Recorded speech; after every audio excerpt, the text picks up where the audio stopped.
الله فقد افترى إثما عظيما. ورحمة الله وبركاته.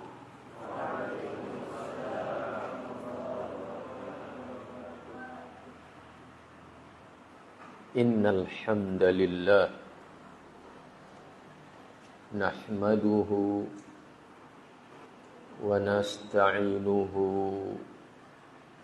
ونستغفره ونعوذ بالله من شرور أنفسنا ومن سيئات أعمالنا من يهده الله فلا مضل له ومن يضلل فلا هادي له أشهد أن لا إله إلا الله وحده لا شريك له وأشهد أن محمدًا عبده ورسوله اللهم صل وسلم على محمد وعلى آله وأصحابه ومن تبعهم بإحسان إلى يوم الدين أما بعد فإن أصدق الحديث كتاب الله وخير الهدي هدي محمد صلى الله عليه وسلم وشر الأمور محدثاتها وكل محدثة بدعة وكل بدعة ضلالة وكل ضلالة في النار. Saudara-saudaraku, para bapak, para ibu, hadirin hadirat, wabil khusus anak-anakku para santri, ikhwan dan akhwat, hafizakumullah wa ra'akum. Alhamdulillah, kita panjatkan puji syukur kehadirat Allah Subhanahu wa taala atas segala nikmat yang telah Allah karuniakan kepada kita semua. Selanjutnya salawat dan salam kita mohonkan kepada Allah Subhanahu wa taala agar senantiasa dilimpahkan dan dicurahkan kepada junjungan kita Rasulullah Nabi Muhammad sallallahu alaihi wasallam beserta keluarga beliau, para sahabat beliau dan orang-orang yang mengikuti mereka dengan baik sampai hari kiamat nanti. Saudaraku, ikhwatal iman, hadani Allah wa iyyakum. Kita kembali membahas kitab fikih dan pada pertemuan kali ini kita masih berbicara tentang bab zakat. Pada pertemuan kemarin kita sudah tahu bahwa definisi zakat adalah malun makhsusun atau ismun limalin makhsusin. Zakat adalah nama bagi harta yang khusus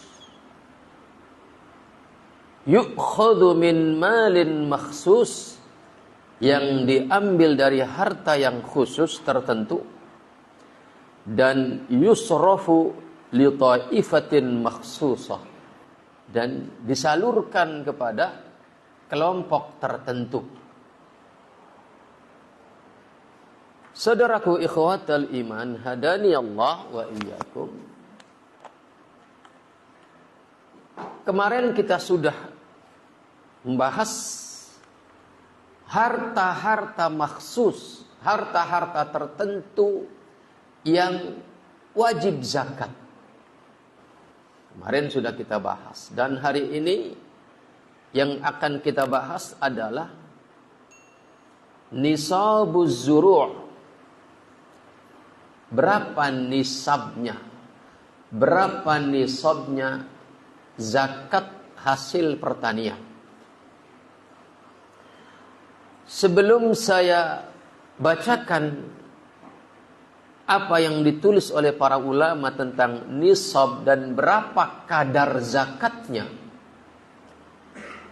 saya ingin bacakan beberapa kalimat motivasi dari para ulama akan betapa pentingnya zakat.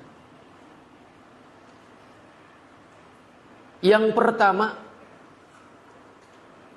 kalau kita menengok sejarah awal kepemimpinan Islam pasca wafatnya Rasulullah,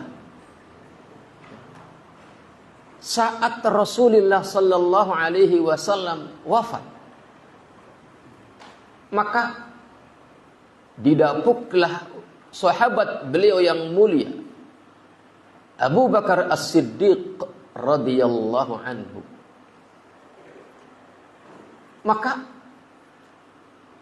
kebijakan sang khalifah, dalam hal ini dalam hal ini Abu Bakar As-Siddiq radhiyallahu anhu, kebijakan pertama sesaat beliau telah menduduki kepemimpinan puncak sebagai pengganti kepemimpinan Rasul, yang tidak ada nabi setelah Rasul. Kebijakan pertama adalah apa? Memerangi orang-orang yang tidak mau bayar zakat. Dikala itu, sepeninggal atau setelah wafatnya Rasulullah sallallahu alaihi wasallam, banyak orang-orang yang kemudian murtad. Banyak orang yang kemudian memproklamirkan diri sebagai nabi baru. Dan banyak orang yang kemudian membangkang. Kebijakan pertama yang diambil oleh Abu Bakar As-Siddiq radhiyallahu anhu bukan memerangi nabi palsu. Bukan memerangi orang-orang yang memproklamirkan diri membangkang kepada Islam. Tetapi yang pertama beliau perangi adalah apa? Kebijakan pertama yang beliau ambil adalah apa? Memerangi orang-orang yang enggan membayar zakat. Bahkan kebijakan ini pertamanya diprotes oleh sahabat Umar radhiyallahu anhu. Kata beliau, "Wahai saudaraku, wahai Abu Bakar As-Siddiq, wahai Khalifatul Mukminin, kenapa engkau perangi mereka? Bukankah Rasulullah sallallahu alaihi wasallam bersabda, barang siapa yang berkata la ilaha illallah asama minni dima'ahum wa amwalahum." Bukankah Rasul telah bersabda, barang siapa yang mengucapkan kalimat la ilaha illallah, maka dia telah terjaga darahnya, terjaga hartanya. Diprotes oleh Umar bin Khattab, bahkan mendatangkan dalil yang kokoh. Tapi apa kata Abu Bakar? Apa kata Abu Bakar? Wallahi, demi Allah, Aku akan perangi orang-orang yang enggan membayarkan zakat yang dahulu mereka salurkan kepada Rasulullah. Demi Allah akan aku perangi mereka. Ikhwatal iman. Kemudian kata Umar bin Khattab menceritakan peristiwa ini.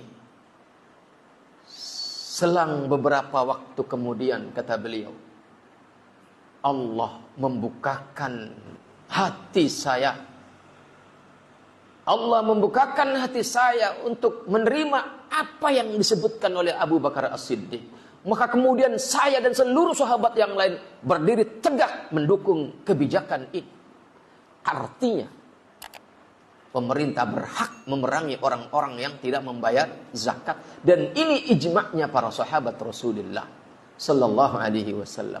Sedangkan kata Nabi, jangankan ijma'nya para sahabat. Kata Nabi, alaikum bisunnati wa sunnatil khulafa'ir rasyidin al-mahdiyyin min ba'di. Wajib atas kalian berpegang teguh dengan sunnahku dan sunnah para khulafa'ur rasyidin al-mahdiyyin min ba'di. Dan di antara sunnahnya para khalifah Rasul adalah apa? Yakni menjaga keberlangsungan pembayaran zakat itu. Ini yang pertama, agar menjadi motivasi buat antum wahai para aghnia, para wajibuz zakah. Yang kedua, membayar zakat itu bukan hanya menjaga harta kita dari apa? Diperangi oleh pemerintah.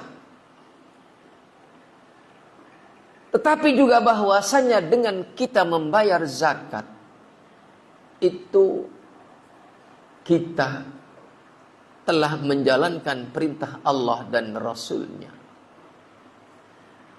Dan ini kemuliaan yang luar biasa di zaman kita sekarang ini. Karena apa? Karena kata Nabi kita yang mulia Nabi Muhammad sallallahu alaihi wasallam, bada'al islamu ghariba wa sayaudu ghariba tuba lil ghuraba. Kata Rasul, Islam pertama datang itu dianggap asing. Ya. Saking asingnya orang itu enggan menerimanya. Saking asingnya orang itu malu menerimanya. Bada'al islamu ghariba.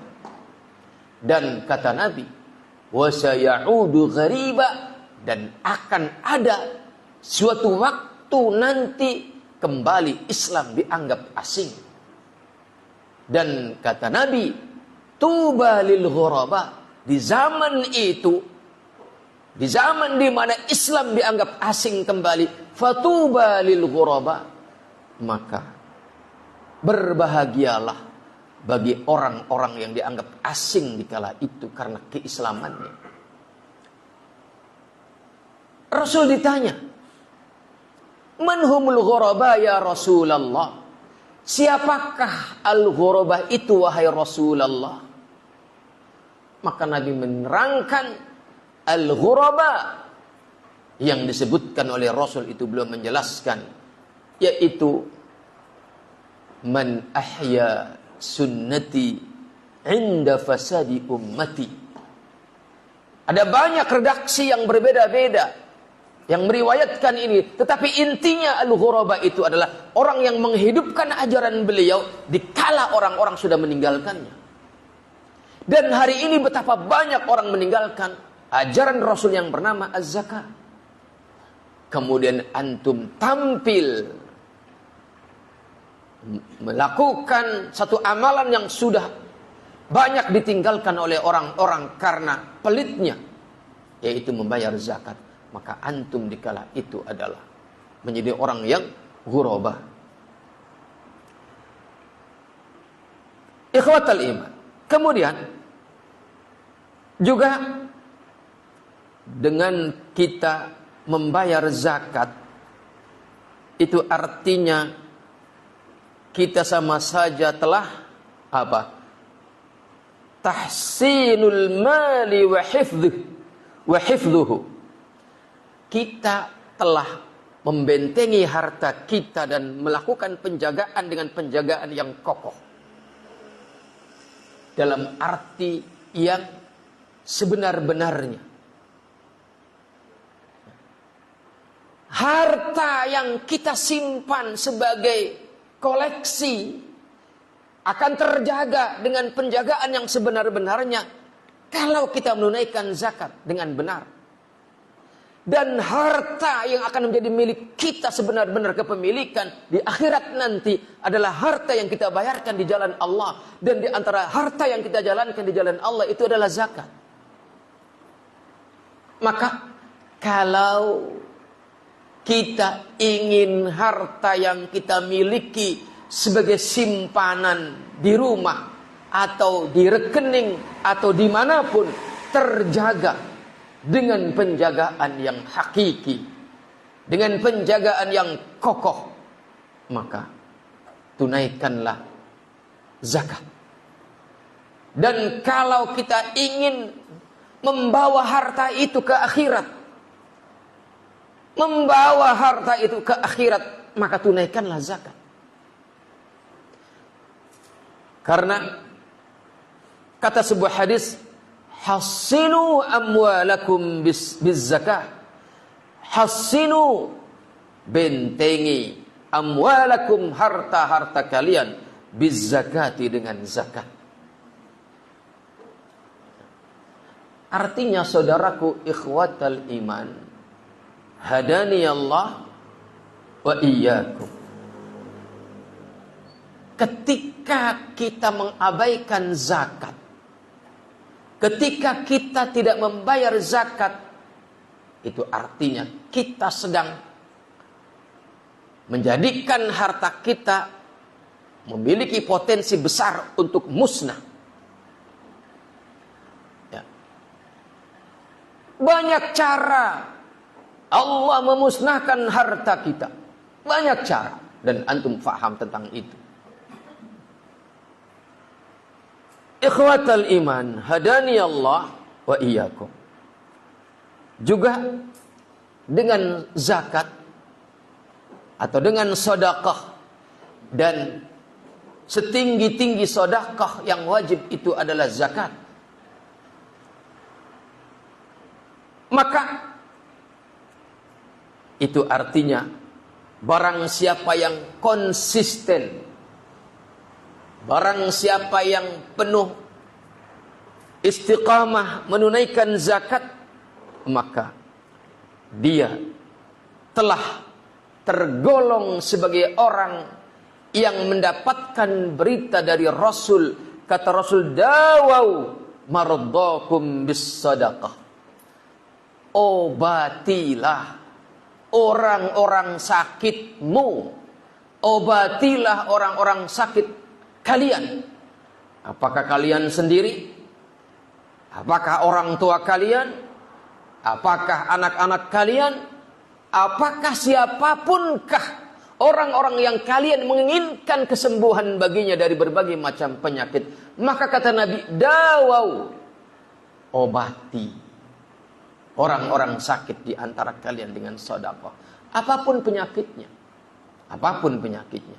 Maka sebelum kita berobat kepada dokter, sebelum kita berobat kepada medis, maka lakukan terlebih dahulu pengobatan-pengobatan yang direkomendasikan oleh Rasulullah sallallahu alaihi wasallam, yang salah satunya adalah apa?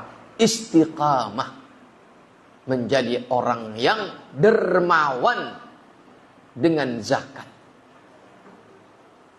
Jangan sampai zakat kita pelit, sementara sedekah-sedekah yang bukan wajib kita dahulukan. Ini salah prioritas. Nah, ini salah prioritas. Makanya kembali saya mengingatkan apa yang dikatakan oleh Syekhul Islam Ibnu Taimiyah rahimahullah, bahwasannya iya, min tamamil wara'i Di antara pertanda kesempurnaan kehati-hatian seseorang di dalam beragama adalah apa? An ya'rifa khairal khairaini. Dia mengetahui mana yang terbaik di antara sekian yang baik. Zakat itu baik, sedekah sunnah itu baik. Tetapi mana yang harus kita prioritaskan? Ini yang terkadang kita salah. Kayak ada orang punya hutang. Hutang itu wajib kita bayar. Hutang dia malas bayar, sedekah dia apa? Atraktif. Ini salah langkah. Buruk di mata Allah, buruk di mata orang, wabil khusus di mata orang yang ngasih hutang. Demikian juga masalah zakat. Ya. Maka ikhwatal iman, hadani Allah wa iyyakum. Marilah kita menjadi orang yang bergerak menuju kepada keadaan yang lebih baik. Karena apa? Karena hanya dengan bergeraklah maka kita akan beranjak kepada yang lebih baik. Maka perbaiki urusan harta kita dengan apa? Dengan sedekah. Bagi yang sudah sampai pada taraf wajibuz zakah, karena sudah memiliki harta yang satu nisab, ya, maka tunaikanlah zakatnya. Bagi yang belum punya status sebagai wajibuz zakah, karena hartanya belum sampai nisab itu, maka perbaiki hartanya dengan apa? Dengan sedekah.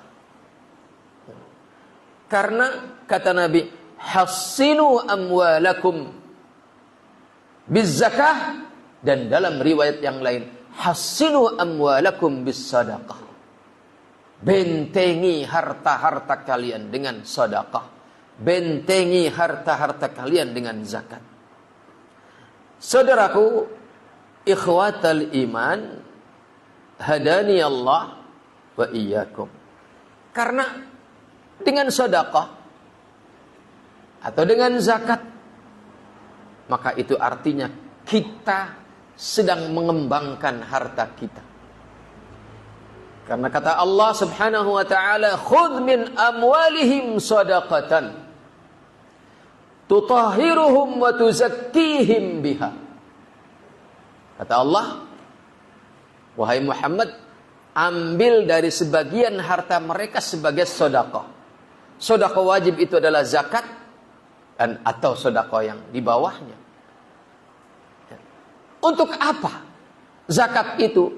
Kata Allah, tutahhiruhum. Dengan itu engkau mensucikan orang itu.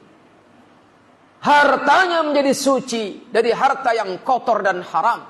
Jiwa orangnya menjadi suci dari akhlak yang buruk.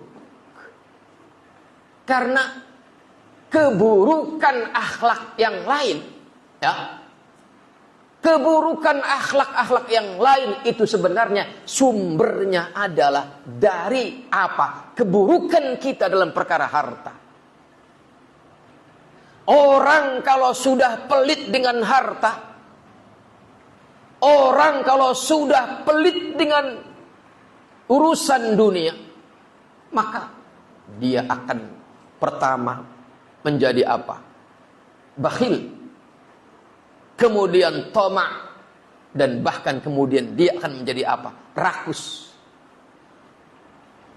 Bakhil itu kata Nabi, menjauhkan kita dari orang lain dan menjauhkan kita dari Allah Subhanahu wa taala. Dan kalau sudah kita rakus, maka muncullah keburukan-keburukan yang lain. Walaupun sudah berlimpah harta yang kita miliki, akibat kita cinta dunia, akibat kita pelit dengan dunia, maka muncul keburukan-keburukan yang lain. Keburukan sosial, keburukan, segala macam keburukan. Termasuk keburukan mencuri, keburukan korupsi, keburukan menipu. Itu semua adalah lahir dari apa?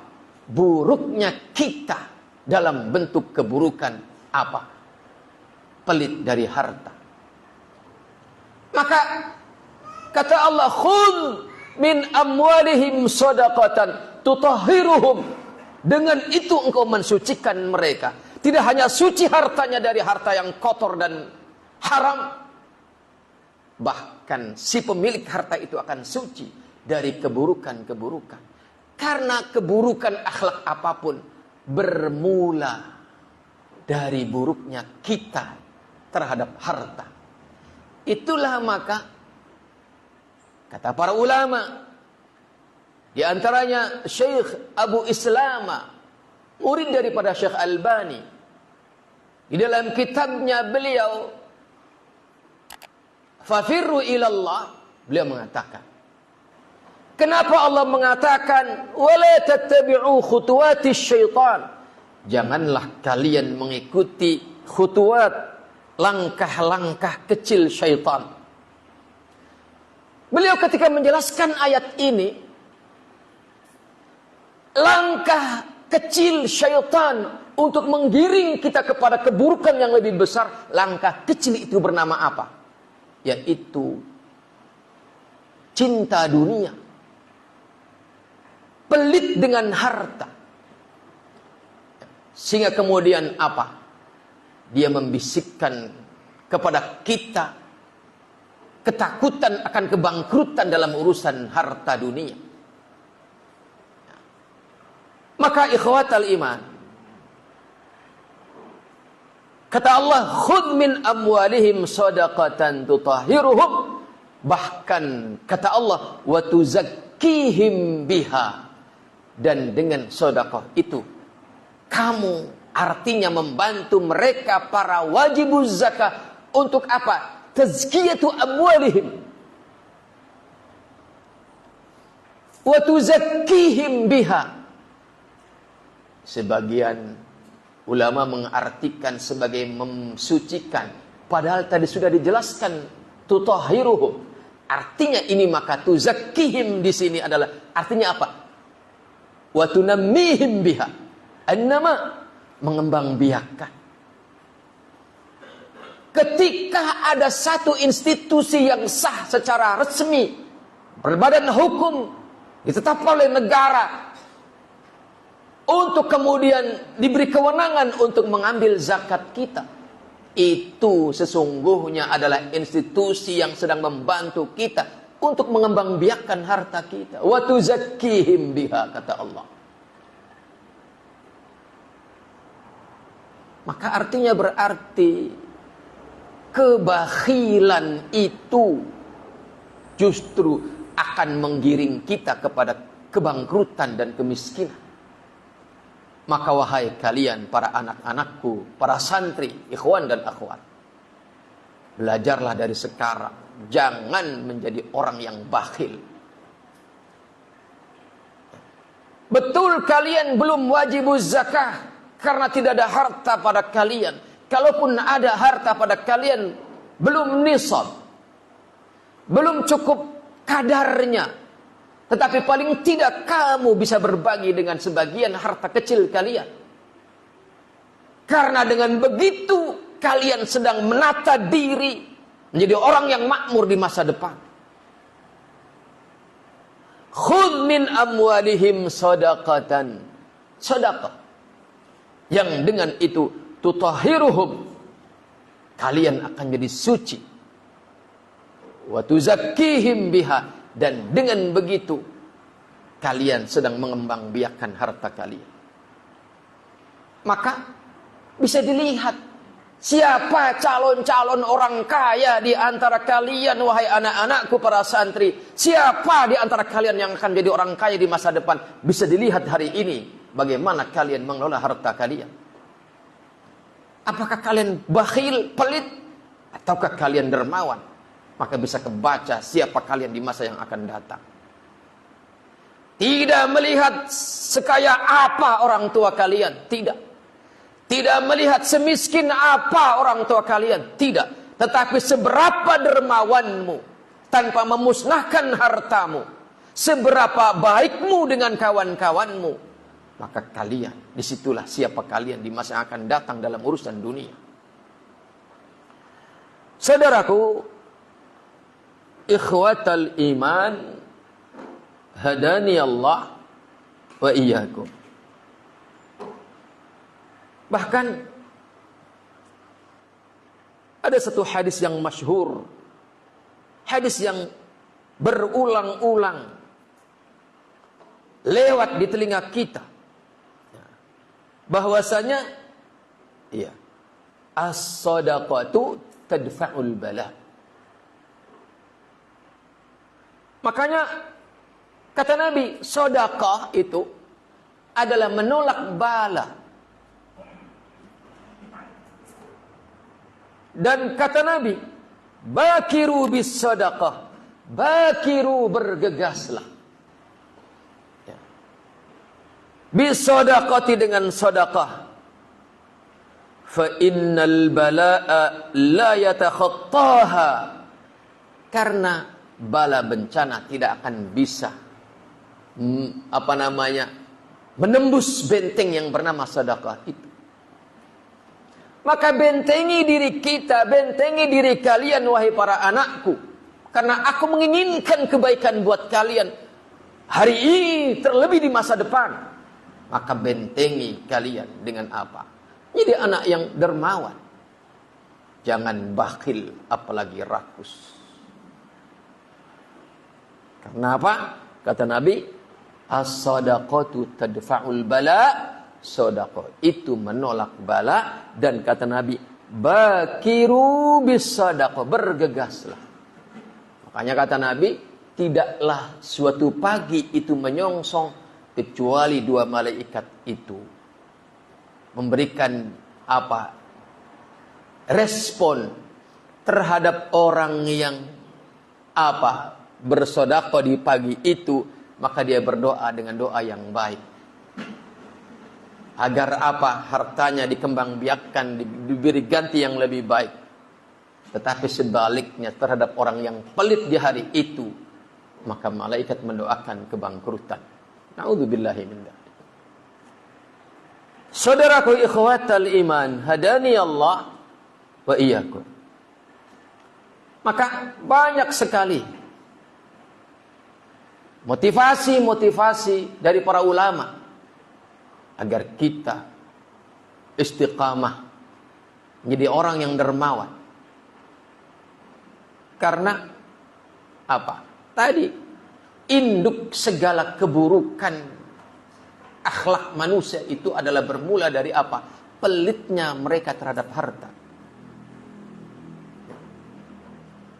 Maka pada hari ini saya akan bacakan buat antum, dan ini sekaligus menjawab pertanyaan yang kemarin Pak Surjana tanyakan, dan orangnya nggak ada ya. Bahwasannya faslun wa nisabuz zuru', ini nisab daripada hasil pertanian.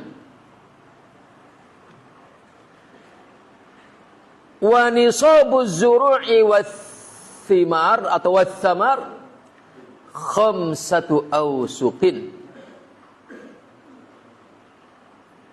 Nisabnya hasil pertanian itu khamsatu awsuq. Berapa khamsatu awsuq ini? Dijelaskan wahya alfun wa sittumi'ati ritlin bil Iraqi, yaitu 1.600 ritel dengan ritel Irak. Jadi yang diterangkan dengan yang menerangkan sama-sama kita nggak ngerti, ya kan? 5 ausuk itu berapa? 1.600 ritel itu berapa? Yang diterangkan khamsatu ausuk kita nggak ngerti. Yang menerangkannya bahwa 5 ausuk itu adalah 1.600 ritel, kita juga nggak ngerti. Jadi gimana ini? Maka saya kemudian menelusurinya dengan keterangan para ulama kontemporer, ya, ulama hari ini, ulama yang sezaman dengan kita. Di antaranya ausuk itu kalau disetarakan dengan kilogram, itu kata beliau setara dengan 612 kilogram. Jadi kalau antum panen, hasil panennya itu sebanyak 612 kilogram, itu sudah nisab. Dan hasil panen itu kalau sudah nisab tidak ada haul. Beda dengan harta hasadi. Tunaikan haknya itu di hari panen. Jadi nggak nunggu haul. Saudaraku ikhwatal iman, hadani Allah wa iyyakum.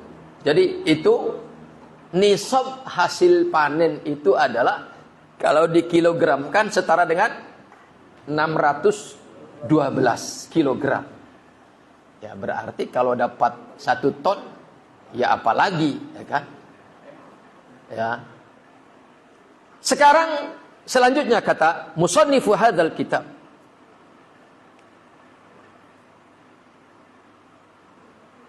In suqiyat bima'is sama awis sayhi. Ini kadar zakatnya dibedakan dalam perkara pengairannya. Ya. Dalam sebuah hadis yang sahih disebutkan bahwasannya jika pertanian itu disiram dengan air hujan tanpa ada campur tangan kita, air datang sendiri atau air yang mengalir, ya, maka kadar zakatnya adalah al-usyur, 1/10, yaitu 10%-nya. Ya. Berapa? 10%. Tetapi wa in suqiyat bidaulabin au nadhin nisful usyur. Tapi kalau disirami dengan menggunakan alat, ya, apakah dengan pompa ataukah dengan kincir, jadi ada usaha, maka zakatnya kadarnya adalah nisful usyur, setengahnya, yaitu berarti 5%. Yang jadi pertanyaan, seperti yang kemarin ditanyakan oleh salah satu ikhwah kita, yaitu Pak Surjana, hafizahullah, menanyakan bagaimana kalau kemudian pertanian itu pengelolaannya bukan hanya urusan air, tetapi ada banyak biaya-biaya yang terbit akibat pengelolaan harta itu. Baik itu biaya sebelum mengolah medianya, yaitu lahan, sebelum tanam, sesudah tanam, bahkan ketika panen pun menggunakan biaya. Hari ini kan apa tuh namanya? Ada apa? Mesin besar tuh. Kalau orang Tugu bilangnya apa? Kombet. Ada lagi apa? Ya. Maka ikhwatal iman, hadani Allah wa iyyakum. Dalam perkara ini ulama berselisih pendapat. Ya. Di mana di antaranya Syekh Ibn Baz rahimahullah dan juga Syekh Ibrahim Ibn Abdullah Al-Ansari, ya, bahwa kata Syekh bin Baz rahimahullah, Nabi itu ketika berbicara kadar zakat, ya, ketika beliau bersabda menerangkan kadar zakat hasil pertanian, hanya berbicara apa? Apabila diairi dengan air yang mengalir atau dengan air dari langit, maka zakatnya kadarnya 1/10-nya, yaitu 10%. Dan apabila diairi dengan menggunakan alat, maka setengahnya itu 5%. Dan Allah tahu bahwasanya di masa yang akan datang akan ada alat yang perlu dilibatkan, bahkan ada pupuk dan segala macam. Maka kata Syekh bin Baz, tidak ada keterangan dari itu, maka disitulah hanya kadarnya. Jadi yang dijadikan patokan hanya masalah pengairan. Yang dijadikan patokan adalah hanya masalah pengairan. Itu pendapat Syekh bin Baz. Jadi mau pakai pupuk mau tidak, mau pakai pengelolaan lahan terlebih dahulu yang memerlukan biaya yang banyak mau tidak, maka tetap patokannya pengairan. Kalau pengairannya dengan air yang datang sendiri, maka 1/10, ya, itu 10%. Kalau dengan usaha pengairannya dengan tenaga dan alat, maka 5%. Tidak melihat kepada faktor yang lain. Ikhwatal iman, hadani Allah wa iyyakum.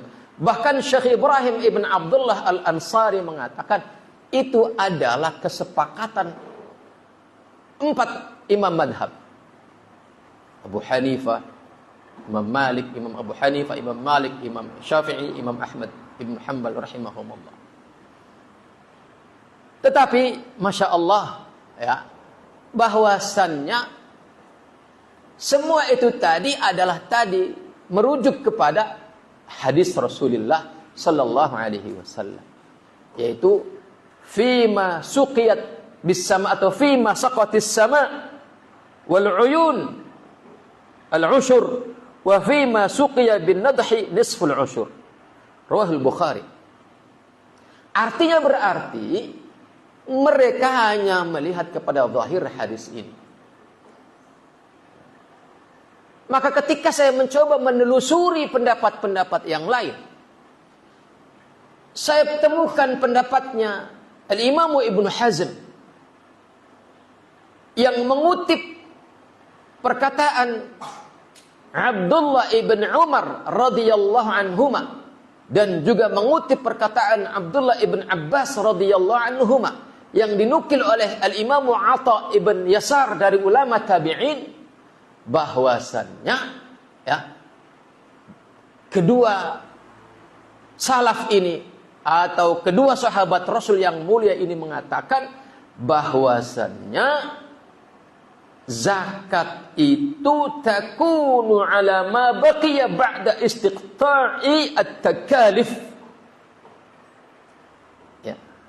Anna zakah takunu ala ma baqiya ba'da istiqta'i at-takalif.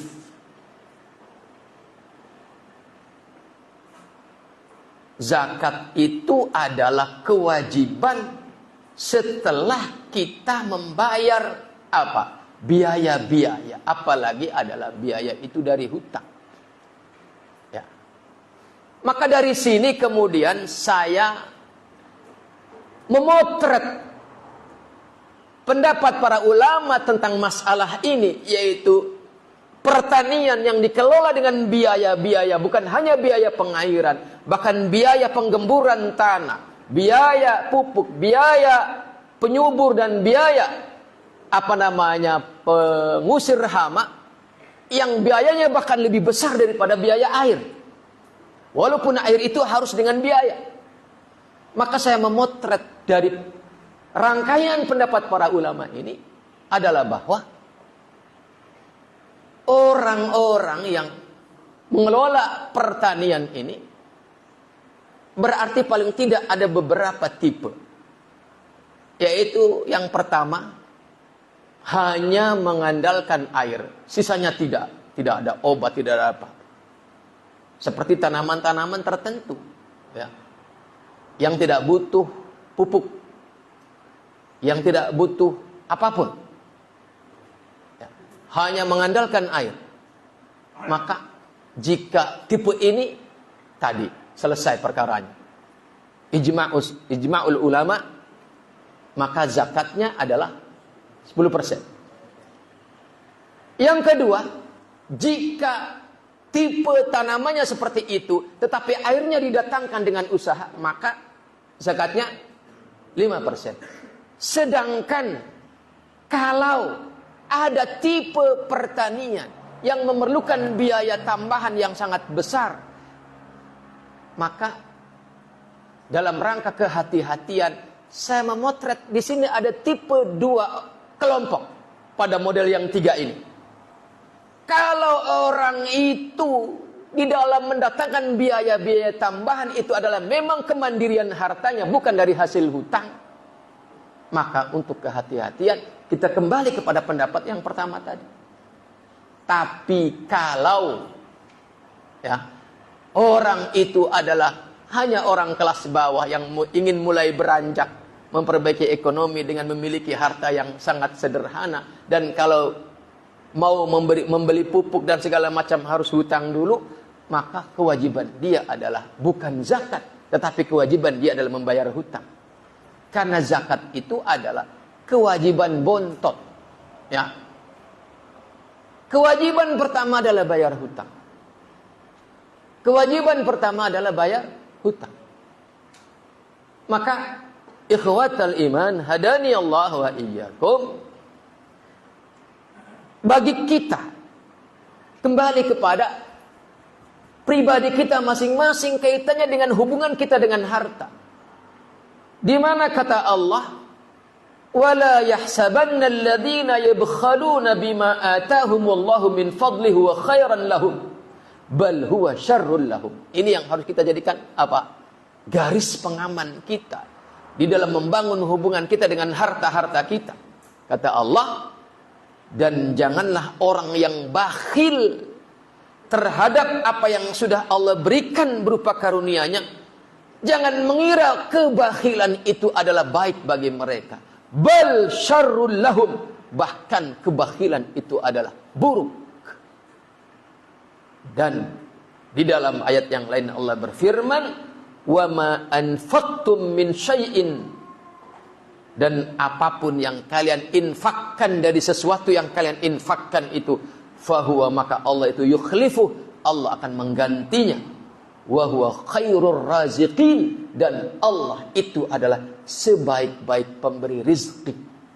Maka intinya jangan bakhil ya. Maka ketika ada pembiayaan tambahan, maka kalau memang kita itu hanya bisa mendatangkan biaya tambahan itu dengan berhutang, maka kewajiban pertama kita adalah bayar hutang. Ya. Karena apa? An-zakata takunu ala ma baqiya ba'dal istiqta'i at-takalif. Zakat itu adalah kewajiban sisa. Ya. Antum punya harta, bukan dalam bentuk hasil pertanian. Contoh kasus lain, antum punya harta, ya, apakah dari gaji, apakah dari yang lain. Maka ketika sudah nisab dan sudah haul, maka yang pertama antum lakukan adalah apa? Potong dulu untuk biaya keluarga, ya, makan sehari-hari, bayar listrik, bayar pembantu, kalau punya hutang bayar hutang. Ya. Kalau sampai sudah haul, kalau sudah sisanya sudah nisab, ya. Kalau sisa pengambilan kewajiban-kewajiban tadi masih tersisa dan masih pada kadar nisab, dan kemudian dibiarkan sampai haul, ya, baru kemudian di situ wajib zakat. Jadi keluarkan dulu kewajiban-kewajiban apa pertama, prioritas, ya. Kalau kemudian sisanya masih nisab dan nisab ini telah berjalan 1 tahun, maka disitulah kewajiban zakat. Itu sebagai ilustrasi sederhana bahwasannya zakat itu adalah kewajiban terakhir insya Allah. Ya.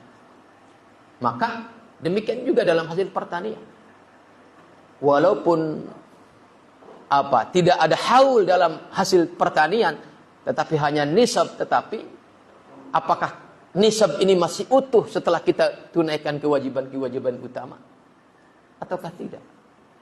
Wallahu a'lam bishawab. Itu yang saya fahami dari pendapat Abdullah ibn Umar dan Abdullah ibn Abbas yang perkataannya dinukil oleh Al-Imam Atha ibn Yasar, yang dinukil oleh Al-Imam Ibn Hazm, bahwasanya zakat itu adalah takunu ala ma baqiya ba'da istiqta'it takalif. Zakat itu adalah atas apa yang tersisa setelah dipotong kewajiban-kewajiban. Ya, yang pertama, kewajiban-kewajiban yang terutama.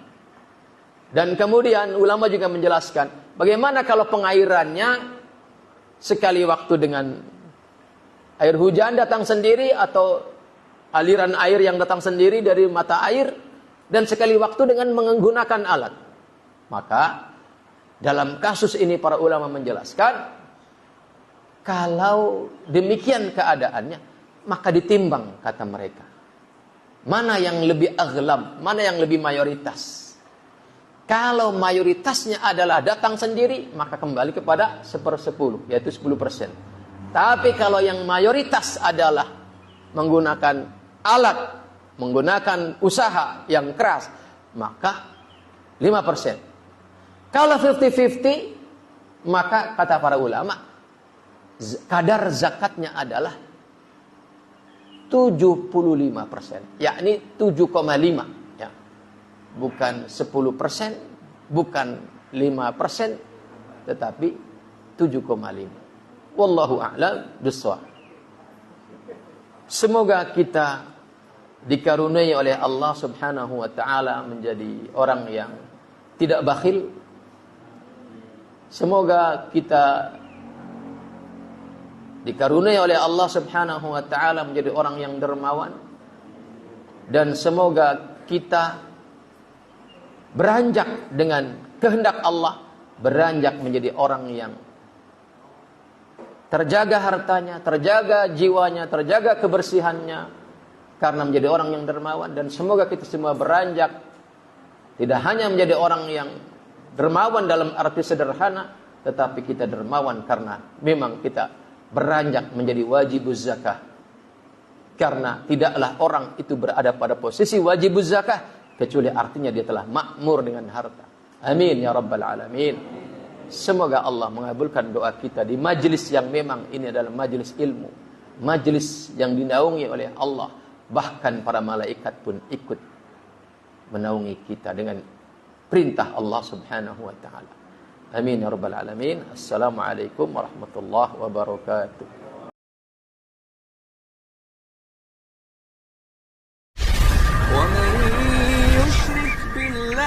فقد افترى إثما عظيما.